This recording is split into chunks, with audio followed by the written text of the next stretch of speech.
dia tidak mungkin ganti baju semau dia, ya. Dia tidak mungkin mandi semau dia, mesti ada keterbatasan-keterbatasan. Meskipun dia safarnya itu di hotel bintang, tapi toh baju yang dia pakai, yang dia bawa cuma sedikit, ya. Tidak seluas kalau dia berada di rumah sendiri. Itu yang dinamakan al-adzu, ya, kelemahan orang itu. Maka di sini hebatnya Islam itu, Islam sudah mengatur hal-hal ini. Ketika tidak bisa wudhu ya tayammum. Nah ini tidak ada di tempat yang lain, di agama yang lain. Firman Allah Subhanahu wa taala adalah dasarnya, wa in kuntum ala safarin, ila qaulihi, apabila engkau dalam perjalanan, ya. Wa in kuntum mardha, apabila engkau sakit, au ala safarin, atau kalian safar. Falam tajidu ma'an fatayammamu sa'idan thayyiba, hendaklah engkau bertayammum dengan permukaan debu yang baik, yang bersih, yang suci. Qala Ibnu Abbas, berkata Ibnu Abbas radhiyallahu taala anhu, al-ma'na, arti daripada ayat ini, adalah apa? Wa in kuntum marda fatayammamu wa in kuntum ala safarin falam tajidu ma'an fatayammamu. Ya. Berkata Ibnu Abbas, jika kalian sakit maka bertayamumlah. Demikian pula jika kalian sedang safar dan tidak diketemukan air, bertayamumlah. Saudara-saudara, ini yang dikatakan ilmunya para ulama. Coba kita lihat sistematis buku ini dalam penulisannya.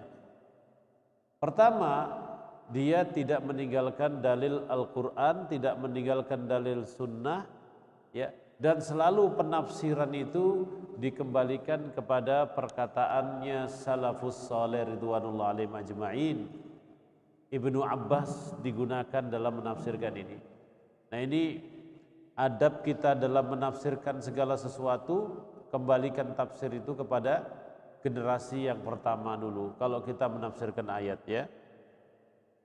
Di situ dikatakan tafsir ayat ini seperti perkataan Abdullah ibnu Abbas radhiyallahu taala anhu. Thummal ma'u fi haqqil musafiri lahu arba'atu ahwalin. Kemudian ada 4 kondisi seorang musafir itu ketika tidak adanya air. Kondisi yang pertama apa?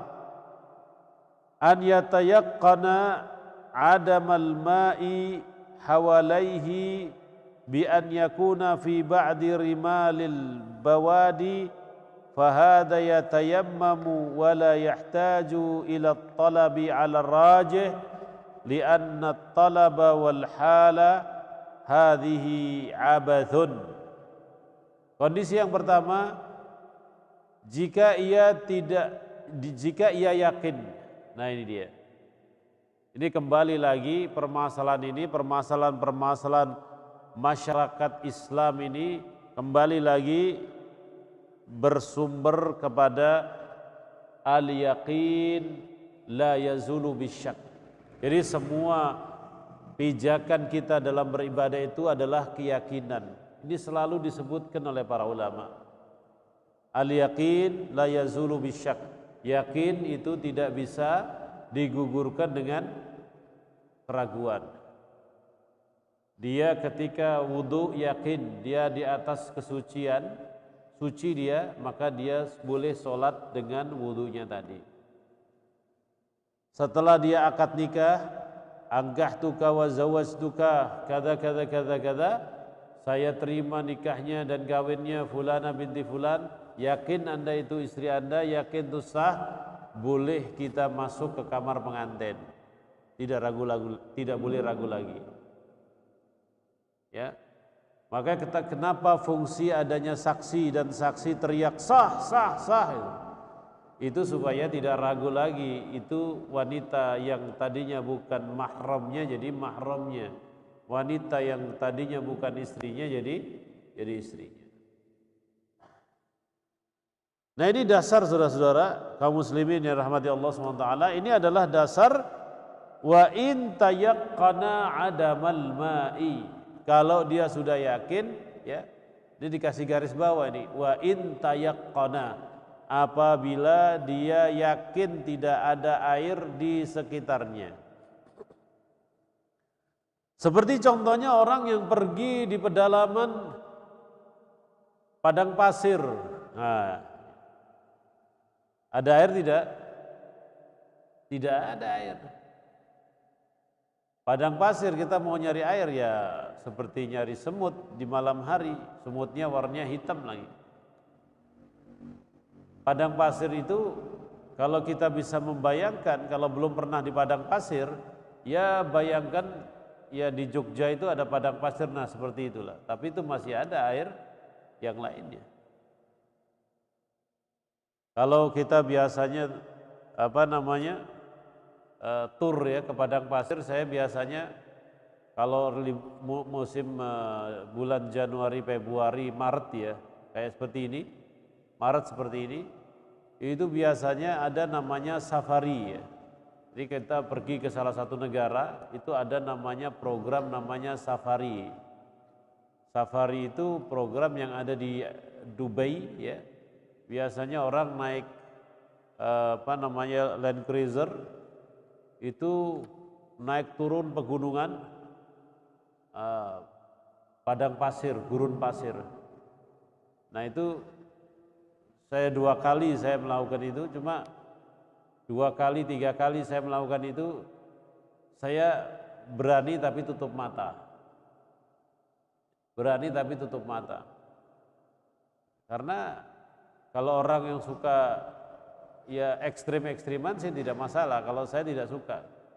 Saya ditawari naik itu berani, tapi di dalam mobil saya tutup mata.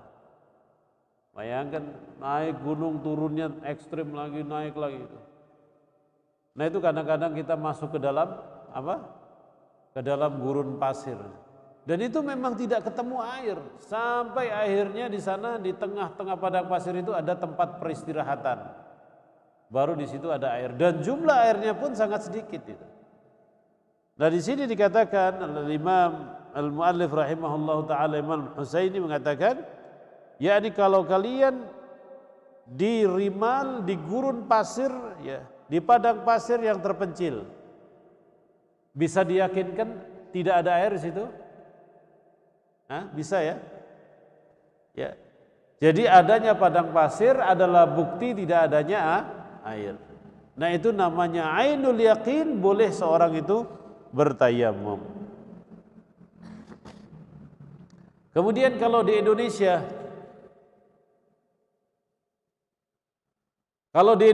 adalah kita keluar di tempat yang tidak ada air sama sekali semua. Yang tidak ada air sama sekali, tidak ada sungai, mungkin daerah-daerah gunung bebatuan dan lain sebagainya. Nah itu kita pastikan tidak ada air sama sekali, kita nyari ke sana kemari juga tidak ada, maka di sini kita pastikan untuk bertayamum. Apakah ada daerah itu? Ada. Ada kawan saya di daerah Blora, atau Jawa Tengah. Itu kita kalau musim-musim kemarau itu kita selalu dimintai sedekah ya, kita kumpulkan sedekah beli air, 1 tangki itu sekitar 100 atau sampai 200 ribu 1 tangki. Dan itu membutuhkan bertangki-tangki. Saya tawari gali sumur, mau tidak? Kita gali sumur itu tidak pernah berhasil, tidak pernah ada air. Loh kok bisa tahu? Akhirnya dikatakan, jadi kita sudah teliti melalui satelit, ya. Atau nama penelitian air itu namanya geolistrik ya. itu memotret sampel tanah dari satelit sama dari bawah, itu tanah kita itu bawahnya itu lempengannya itu lempengan coklat. Nah, kemudian ahli mengatakan kalau lempengan coklat itu tidak ada air.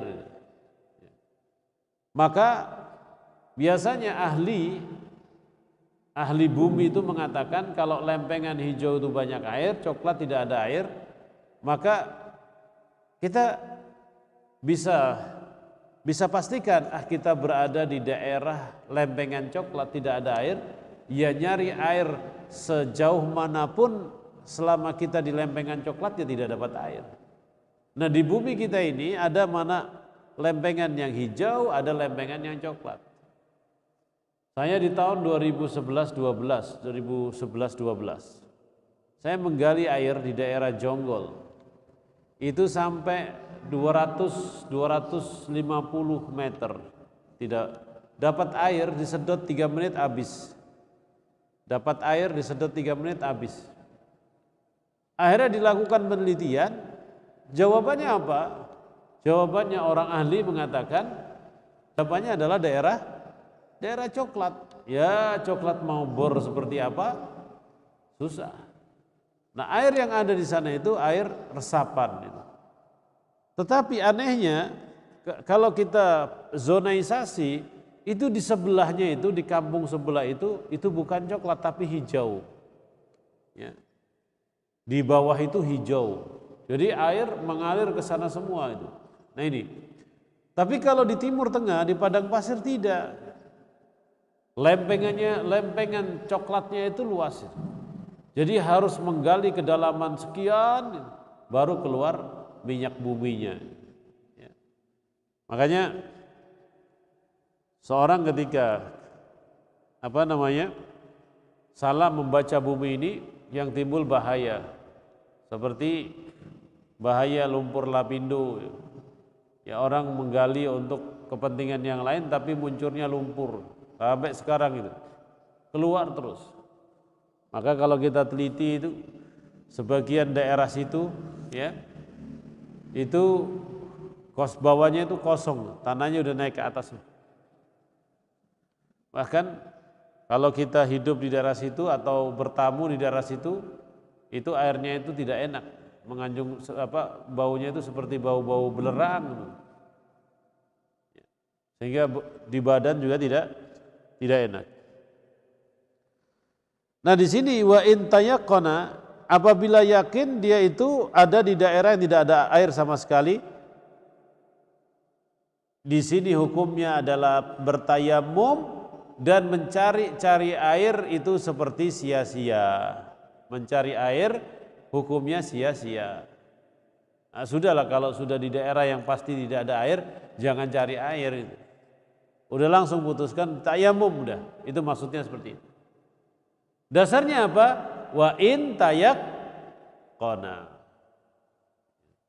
Apabila dia ya yakin. Jadi kaidahnya kembali kepada al-yaqinu la yazulu bisyak. Nah ini kaidah ini berlaku pada semuanya. Ya. Seperti contohnya orang wudu masuk ke dalam masjid, ngulang wudunya tidak. Kalau dia merasakan seperti ada angin, ada sesuatu di perutnya, tidak mesti. Dia berada pada kondisi dia itu suci. Kemudian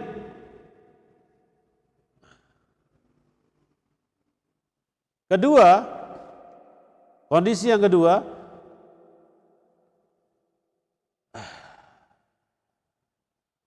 an yujawwiza wujudal ma'i haulahu tajwizan qariban aw ba'idan fahadha yajibu alaihi talab bila khilafin lianna tayammuma taharatun daruratun wala darurata ma'imkanit taharati bil ma'.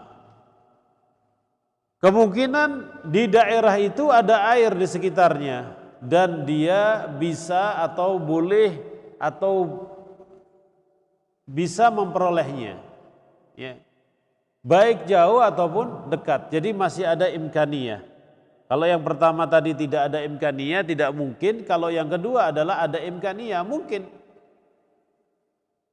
Orang seperti ini harus mencari air dan tidak ada khilaf, tidak ada perselisihan di antara ulama dalam masalah ini.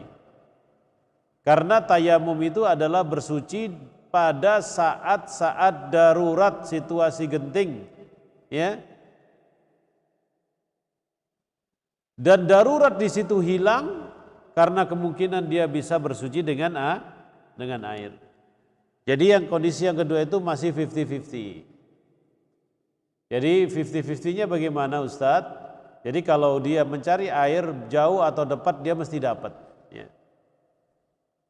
Nah di dalam masalah ini baina kemungkinan. Maka ketika dikemungkinkan ada air, dia tidak bertayamum atau tidak boleh dia bertayamum di sana.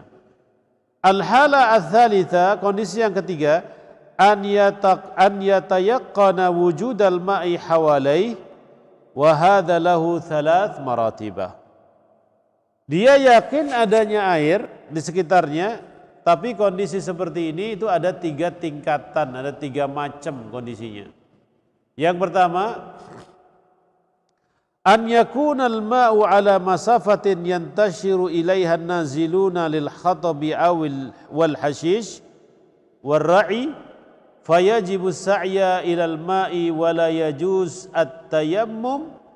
Qala Muhammad ibn Yahya wa la'allahu yuqarribu min nisfi farsakhin wa hadhihi al-masafah fusirat fauqal masafati inda tawahumi. Kondisi yang pertama, yaitu kondisi yang ketiga, dia yakin adanya air di sekitarnya. Kondisi yang pertama, apabila orang ini berada di jarak tempuh pencari kayu bakar dan pencari rumput, artinya dia air itu tidak jauh-jauh dari sekitarnya. Karena orang mencari kayu bakar dan mencari rumput dan mengembala itu tidak mungkin jauh-jauh, mesti bisa pulang kepada rumahnya. Artinya jarak yang tidak jauh lah. Maka wajib ia mendapatkan air tersebut dan dia tidak bertayamum. Ya.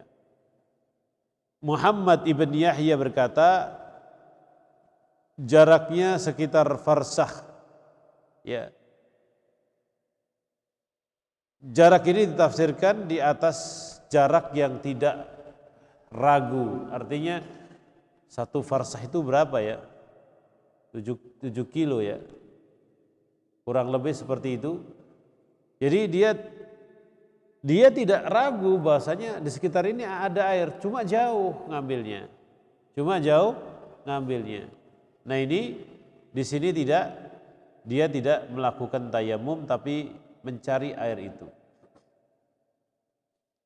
Kemudian al-martabatu tsaniyah an yakuna ba'idan bihaitsu law sa ilaihi kharaja al-waqt fahadha yatayammamu 'ala al-madhhab li'annahu faqidun lil ma'i wa fil hal law wajaba intidarul ma' ma'a khurujil waqti lama sagha at-tayammuma aslan bi khilafi ma law kana al-ma'u ma'ahu wa khafa fawtal waqti walau tawadda'a fa innahu la yajuzu lahu at-tayammum 'ala al-madhhab li'annahu laisa bifaqidin lil ma'i fil hal.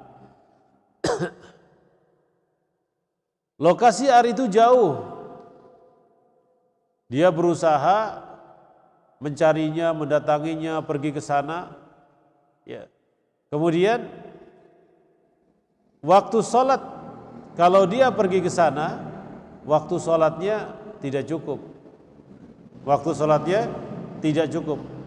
Dalam kondisi seperti ini, ya, dalam madhab Syafi'i, dia bertayamum karena tidak menemukan air pada saat itu. Dan ini pendapat yang benar.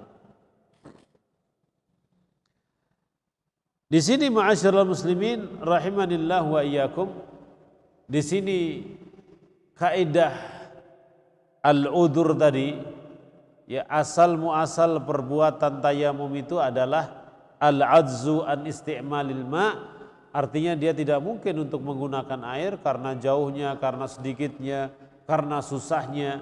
Maka apabila kondisi itu ada, dia bertayamum. Kalau seandainya dia menunggu air itu datang, nunggu kiriman air, waktu sholatnya habis. Nah di sini tentunya dia tidak boleh menunggu air tadi, dia bertayamum, kemudian dia sholat. Nah ada juga pendapat di dalam mazhab boleh menunggu air tersebut sampai keluar waktu sholat. Ada pendapat mazhab demikian.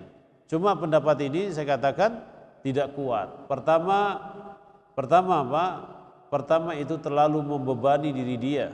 Padahal salat itu adalah kewajiban yang ditentukan waktunya oleh Allah Subhanahu wa taala. Inna salata kanat 'alal mu'minina kitaban mauquta. Jadi salat itu adalah ibadah yang ditentukan waktunya oleh Allah Subhanahu wa taala. Maka tidak boleh seorang gara-gara nunggu tangki, ya, gara-gara nunggu ini ninggalin salatnya, atau salatnya diakhirkan pada jam-jam yang bukan jamnya. Diakhirkan pada waktu yang bukan waktunya. Sementara di sana ada perintah untuk menjalankan salat di awal waktunya.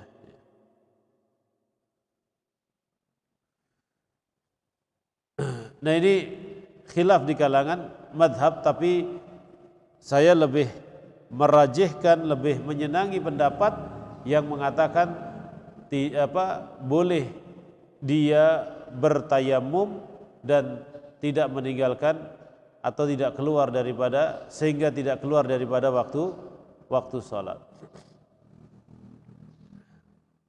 Kemudian yang terakhir al-martabatu tsalitsa an yakuna al-ma'u baina martabatain bi an yazida masafatahu ala ma yantashiru ilaihi an-nazilun wa taqsuru an khurujil waqti wa fi dzalika khilafun muntashir wal madhhab jawazu tayammum li'annahu faqidun lil ma'i fil hal wa fis sa'yi ziyadatun lil masyaqqah. Lokasi air itu di antara dua jarak waktu yang tertentu. Ya. Jadi tulisan saya kurang nih ya, waktu yang tersebut atau waktu yang tertentu. Yang melebihi jarak tempuh orang-orang yang disebutkan tadi, ya. Artinya mesti jauh dia mengambil air itu dan tidak sampai pada habisnya waktu sholat, ya. Ini berbeda dengan kondisi yang kedua. Kalau yang kedua itu kalau pergi ke sana bakalan lewat waktunya, ya. Kalau pergi ke sana tidak bakalan lewat waktu sholatnya. Seperti contohnya sholat duhur menuju asar, waktunya kan panjang. Sholat isya menuju subuh, waktunya kan panjang. Jadi kalau kita ngambil air ke sana itu mesti dapat air, ya. Mesti dapat air. Tetapi kalau sholat maghrib menuju isya, pendek tidak waktunya? Pendek. Kalau mendatangkan air, maka waktu sholatnya habis. Maka di situ orang bertayamum. Kalau di sini ma'asyiral muslimin, yakni kalau kita pergi ke sana, maka waktu sholatnya itu masih ada. Artinya belum habis di sini. Di sini ada dua pendapat. Pendapat yang pertama adalah menyatakan boleh bertayamum karena pada saat itu dia tidak mendapatkan air, ya. Sedangkan upaya mencarinya akan mendatangkan masyaqqah. Dalam kondisi seperti ini pun di dalam mazhab Syafi'i boleh orang itu untuk bertayamum. Kaidahnya tadi itu, patokannya tadi itu. Al-ajzu an isti'malil ma. Ini kata kuncinya. Kata kuncinya apa? Dia lemah untuk mendatangkan air itu. Dia kesulitan dalam mendatangkan air itu Nah, di sini seorang boleh untuk melakukan tayammum, wallahu a'lam bissawab ya. Sisanya bisa dibaca ya. Saya sudah share di HP-HP Bapak dan Ibu semuanya, bisa dibaca. Ini materi kita tentang tayammum. Ada juga beberapa hal yang berkaitan tentang masalah tayammum dan harus kita kuasai. Apa makna dari firman Allah, wa in kuntum marda aw ala safarin falam tajidu ma'an fatayammamu. Jika kalian itu sakit atau safar dan kalian tidak temukan air, apa arti tidak diketemukan air? Maka bertayamumlah. Ya. Wallahu a'lam bissawab wa sallallahu ala nabiyina Muhammadin wa ala alihi wa sahbihi wasallam. Silakan, ada pertanyaan?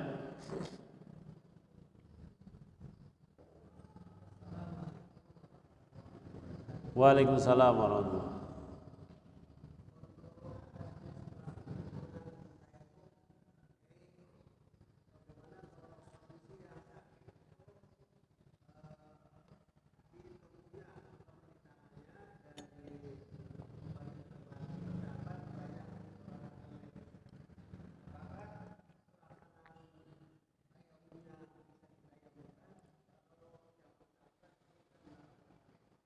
Ya.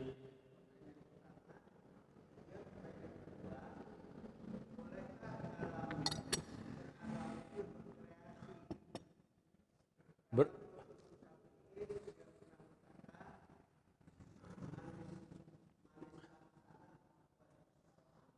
Iya. Iya. Pertama,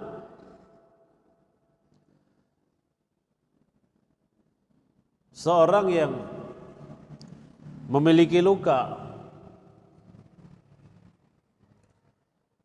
dia tidak bisa bertayamum sendiri, maka boleh dia tayamumkan. Kalau di sana ada pembalut, maka diusap di atas pembalutnya. Diusap atas pembalutnya. Begitu pula kalau seandainya orang yang punya luka atau orang ini punya kesehatan yang berbeda dengan umumnya orang muslim. Seperti contohnya seorang dinyatakan oleh dokter, nah di dalam kitab Kifayatul Akhir ini disebutkan dokternya itu harus muslim, tidak boleh dokter kafir, dan dokternya harus ahli. Dokter muslim ahli menyatakan ente tidak boleh kena air. Ini pun boleh ditayamum, ini pun boleh bertayamum atau ditayamumkan, boleh. Ya. Meskipun ada air di sebelahnya. Kenapa? Pernyataan ahli, dokter muslim ahli. Ini pun boleh bertayamumkan, bertayamum atau ditayamumkan. Begitu pula kalau dia itu sakit. Sakit apa saja yang divonis dia tidak bisa untuk menggunakan air. Tapi diperban, apakah lepas perbannya? Tidak. Kenapa? Kalau lepas perban menambahkan masyaqqah, kesulitan. Ya. Sementara agama itu tidak mendatangkan kesulitan. Pertanyaan yang kedua adalah pertanyaan tentang masalah perkataan Imam Syafi'i, man istahsana faqad syara'a. Imam Syafi'i punya banyak perkataan dan itu bisa kita jumpai dalam kitabnya Ar-Risalah. Kitab Ar-Risalah adalah karya Imam Syafi'i yang bercerita tentang usul fikihnya dia. Jadi bagaimana Imam Syafi'i itu membangun kaidah-kaidah fikih bisa kita jumpai dalam kitab itu. Ya. Maka sebetulnya bagus sekali kalau seorang itu belajar Ar-Risalah. Jadi belajar madhab tapi ngerti kaidah-kaidah madhab. Ya. Seorang harus mengerti perkataan Imam Syafi'i ketika Imam Syafi'i mengatakan man istahsana faqad syara'. Siapa yang istihsan itu menganggap baik satu permasalahan, maka dia telah membuat syariat. Tetapi kita jumpai ada bab-bab permasalahan-permasalahan yang ditulis oleh Syafi'i sendiri atau oleh murid-muridnya itu mengandung bab istihsan, mengandung bab istihsan, dan paling banyak penggunaan qiyas dalam mazhab Syafi'i. Apakah Imam Syafi'i menyalahi perkataannya? Kita jawab tidak. Kita jawab apa? Tidak. Kenapa? Istihsan itu selama punya dalil, selama masih ada akar masalahnya itu berdasarkan Quran dan Sunnah, boleh saja. Tapi kalau dia beristihsan, menganggap baik perbuatan, tapi tidak ada dasarnya sama sekali, tidak ada baunya Quran dan Sunnah, ini yang terlarang. Jadi dalam masalah qiyas, dalam masalah istihsan, itu akar sumbernya masalah itu harus ada pembuktian atau pendalilannya dulu. Meskipun pendalilannya itu jauh daripada maknanya, tapi ulama yang mendekatkan terhadap pemahamannya. Gitu. Ya. Jadi seperti contohnya ini. Di dalam masalah tayammum, Imam Syafi'i hanya membawakan atau hanya berdalil dengan fa in kuntum mardha aw ala safarin falam tajidu ma'a. Kata-kata falam tajidu ma'a. Ini namanya asal, hukum pokok dalam agama. Tidak dapat air. Nah, disitulah para ulama memahami dengan ibarat-ibarat perkataan-perkataan dan penafsiran-penafsiran beliau dengan berbagai macam pemahaman, sesuai aplikasinya dengan kondisi yang ada pada waktu itu. Maka tidak heran saudara-saudara, ketika Imam Syafi'i itu bermalam di rumahnya Imam Ahmad. Di situ puluhan masalah diterangkan oleh Imam Syafi'i dalam masalah hadis, ya Aba Umair, madza fa'alan Nughair. Ya. Wahai Abu Umair, apa yang terjadi pada Nughair? Ya, pada waktu itu ceritanya sang imam ini pengen bermalam di rumahnya Imam Ahmad. Maka anaknya Imam Ahmad itu menyediakan baskom, isinya air, sejadah, ya. Pokoknya tempat untuk sholat. Ternyata pagi harinya dilihat tuh baskom masih utuh gitu. Ya. Tidak disentuh. Itu sejadah tidak ada bekasnya sholat malam itu. Bingung. Ente ini imam bukan? Sholat malam kagak. Orang Jakarta gitu kan.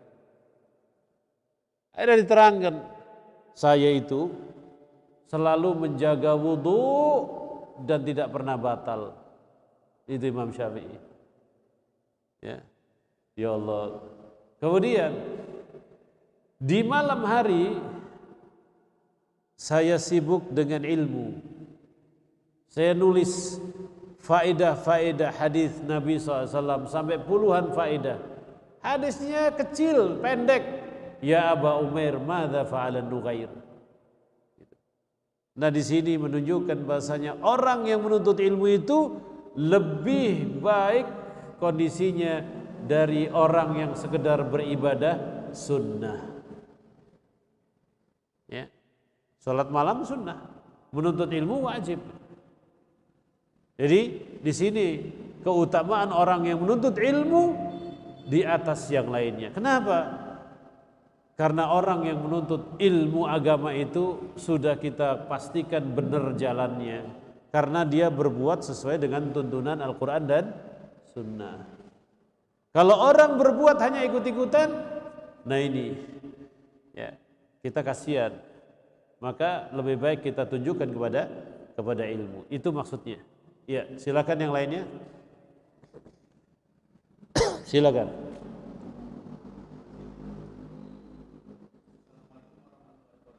Waalaikumsalam.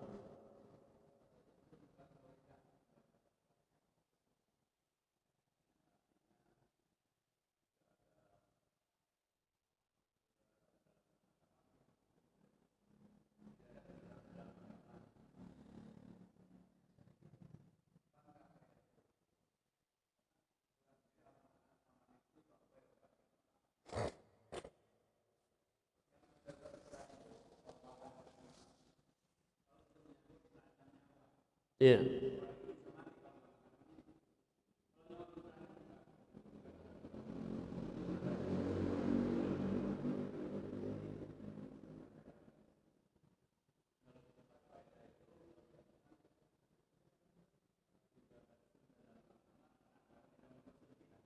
Kenapa?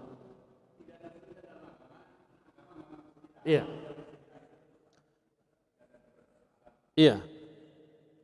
Kaidah agama itu banyak sekali. Terutama kalau kita belajar kaidah fikih. Karena permasalahan orang hidup itu banyak sekali. Jadi di dalam ngepaskan kaidah dalam beragama itu tidak boleh satu. Karena setiap orang punya kondisi yang berbeda-beda. Seperti contohnya di dalam kaidah al-yaqin la yazulu bisyak itu cabangnya banyak banget. Kalau saya terangkan al-yaqin la yazulu bisyak itu mungkin 10 pertemuan baru kelar. Karena ada kaidah asal, ada kaidah dasar, ada kaidah cabang. Ya kan? Kenapa para ulama mengambil kaidah-kaidah, ada kaidah dasar, ada kaidah cabang? Karena para ulama tahu ya nanti semakin hari semakin banyak permasalahan-permasalahan agama ini. Ya. Maka tidak mungkin seorang hanya bisa menggunakan satu kaidah dasar saja. Ada di sana kaidah cabang-cabang. Seperti contohnya dalam buku ini. Di dalam buku Kifayatul Akhyar ini ada namanya permasalahan-permasalahan yang terjadi, ada juga cabang daripada permasalahan. Kenapa Imam Al-Husaini Ad-Dimashqi menuliskan cabang permasalahan? Karena apa yang dialami oleh beliau berbeda dengan apa yang dialami di zamannya Syafi'i rahimahullahu ta'ala. Nah, di sini ada satu kaidah lagi ya, kalau kita contohkan kaidah banyak sekali. Al-illatu taduru al-hukmu yaduru ma'illatihi wujudan wa adama. Al-hukmu yaduru ma'illatihi wujudan wa adama. Ini kaidah usuliyah. Jadi hukum itu bisa berubah-ubah. Ma'illatihi karena ada ilahnya. Wa ilahnya berbeda-beda, macam-macam orang itu punya masalah sendiri-sendiri. Maka di sini kaidah menjawab, para ulama menjawab dengan kaidah di bekas bukitnya itu kan sempit tuh. Nah di zaman dulu tidak ada tempat sa'i seperti itu. Maka ketika mereka sa'inya itu masih di tempat yang tua atau tempat lama dianggap sah.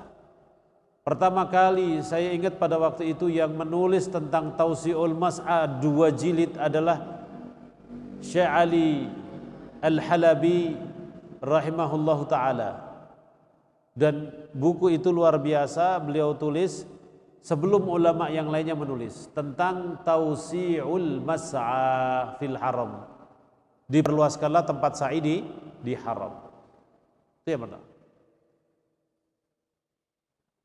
Ibadah khusus, ibadah yang jarang dilakukan oleh setiap umat, oleh setiap muslim, itu banyak sekali terjadi permasalahan.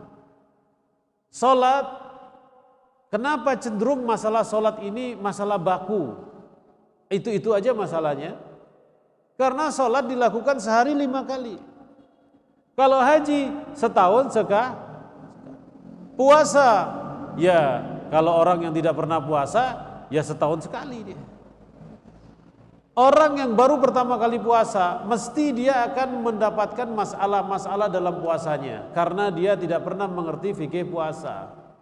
Oleh karenanya sangat dianjurkan ketika seorang muslim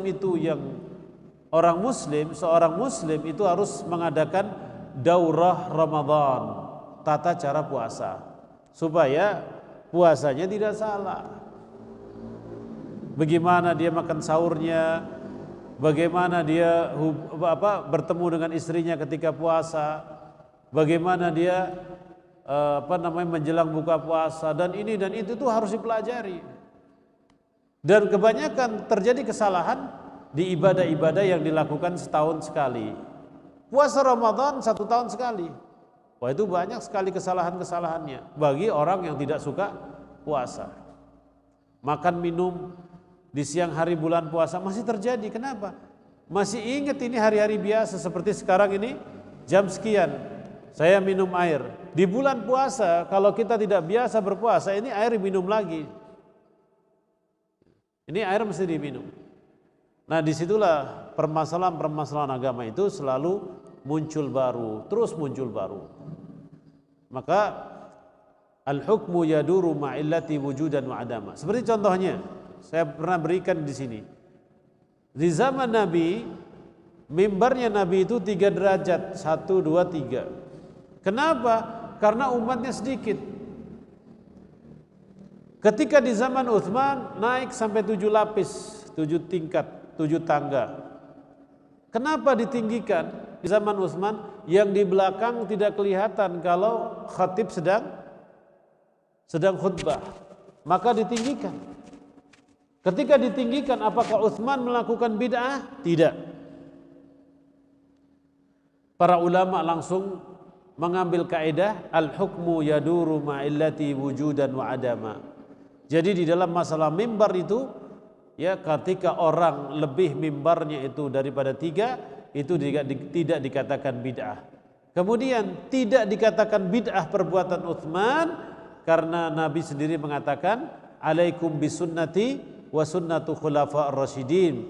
Wajib atas kalian memegang sunnahku dan sunnah khulafa'ir rasyidin. Utsman termasuk khulafa'ur rasyidin. Ada juga yang lainnya, permasalahan-permasalahan yang lainnya yang muncul yang mesti kita harus sikapi, terutama masalah-masalah yang baru seperti kita saat ini. Ya, corona ini memunculkan masalah-masalah yang baru. Contoh, sholat menggunakan masker. Contoh, sholat renggang soft. Itu masalah baru. Kemudian sholat Jumat di rumah, ya, sholat Id di rumah. Wallahu alam kita akan seperti ini lagi tidak di hari raya ini atau Ramadan ini. Itu sudah 1 Ramadan, 1 hari raya, ya. 1 Ramadan, 1 hari raya kita tidak ngapa-ngapain. Mau keluar sholat takut, keluar kompleknya takut. Tapi sekarang kayaknya sudah pada bosen gitu kan. Makanya saya katakan sampai kapan nih corona, ya sampai bosen. Selama kita bosen sama corona, ya seperti itu. Tapi kalau kita tidak bosen, ya kita terus akan menjalankan protokolernya. Ya kita susah mau ditanya seperti apa, memang kondisinya seperti ini, tidak bisa menyalahkan satu, tidak bisa menyalahkan yang lain. Mau dibilang tidak ada, oh ternyata ada tetangga-tetangga kita yang mendahului kita. Ya. Saya waktu itu mengamati ada seorang dokter, waktu zaman-zaman corona berkeliaran kemana-mana, foto sana, foto sini gitu. Baru hari-hari ini gitu kan, menyadari gitu, bahasanya corona itu ada. Juga yang lainnya banyak sekali. Saya ada kawan itu selalu ke Jakarta. Selalu ke Jakarta, dan di awal-awal corona itu kena terpapar dia. Akhirnya di rumah sakit ya hampir sebulan itu. Sekarang ketika dia sudah kena di sekarang ini, seluruh temennya kalau ketemuan mintanya online saja. Akhirnya ya online juga karena masyarakat sekitarnya, partner bisnisnya ya online semuanya. Nah itu, tapi mudah-mudahan Ramadan ini Allah kembalikan seperti semula ya. Yang penting sehat, yang penting jaga protokoler, dah itu saja. Mudah-mudahan kita bisa tarawih lagi, bisa tadarus lagi, bisa sholat id lagi insyaallah. Dan yang paling penting adalah sehat seperti sedia kala. Iya. Berikutnya, iya. Iya. Iya. Iya. Kalau protokol keimanan mah tiap hari ada corona dan tidak ada corona mah harus. Iya kan? Karena apa? Allah Subhanahu wa taala memerintahkan umat Islam itu ya, selalu untuk meningkatkan iman dan takwa. Buktinya apa? Khatib Jumat, ittaqullah haqqa tuqatih gitu. Dan termasuk salah satu kewajiban khatib di dalam khutbah Jumat itu mengajak iman dan takwa. Makanya ceramah Jumat itu beda sama ceramah yang lain. Itu salah satunya menurut para imam, yakni kandungan ceramah Jumat itu harus ada ajakan takwa kepada Allah Subhanahu wa taala. Itu bedanya ceramah Jumat sama ceramah yang lainnya. Kalau menjaga iman itu harus tiap hari, ada corona dan tidak ada corona. Cuma sekarang yang namanya manusia itu qul innal mautal ladzi tafirruna minhu. Ini fitrahnya manusia. Katakan kematian yang kamu lari daripadanya. Manusia itu takut mati. Ya. Sekarang dengan blow up yang ada, ini kalau kita masyarakat yang ada di masjid sini suka ngaji, imannya insya Allah lah. Sekarang itu orang menghadapi corona ini kayak gelas. Menghadapi corona itu sudah setengah gelas sendiri itu. Masalah orang saat ini ngadapin corona itu seperti gelas ini. Separuhnya udah terisi. Apa ini separuh ini? Takut corona. Sisanya masalah hidup dia. Itu masalah umat saat ini. Kenapa itu terjadi? Tadi itu, seperti yang antum katakan tadi, manusia tidak proteksi diri dengan iman, sehingga apa? Ketakutan ini kadang-kadang full mencapai di puncaknya. Ya. Padahal kematian, rizki, semua ditentukan oleh Allah Subhanahu wa taala dan manusia harus berusaha. Ya, ini psikologi manusia sekarang. Orang yang hidup di tahun 2020-2021 separuhnya sudah takut corona. Maka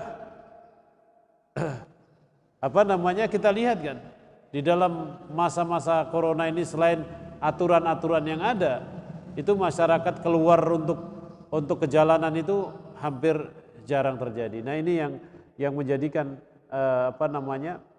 menjadi ketakutan yang luar biasa. Tapi subhanallah ya, sekarang itu tradisi ini jelek, kebiasaan ini jelek, ini hasil didikan corona yang tidak dikaitkan dengan iman. Orang diajak ke masjid itu jawabannya sekarang lagi ngetren, ayo ke masjid yuk, takut corona. Takutnya nanti diajak terawih, ayo terawih yuk, takut corona. Kita ini membekas. Setahun tuh didikan corona tuh. Ya, setahun didikan. Tapi kalau disuruh jalan ke pasar atau jalan rame-rame, ayo kita jogging rame-rame, penuh itu jalanan tuh. Ya, pinggir tol tuh penuh itu kalau hari Minggu. Kita balik bertanya, ini orang takut corona bukan itu? Disuruh ke masjid, takut corona.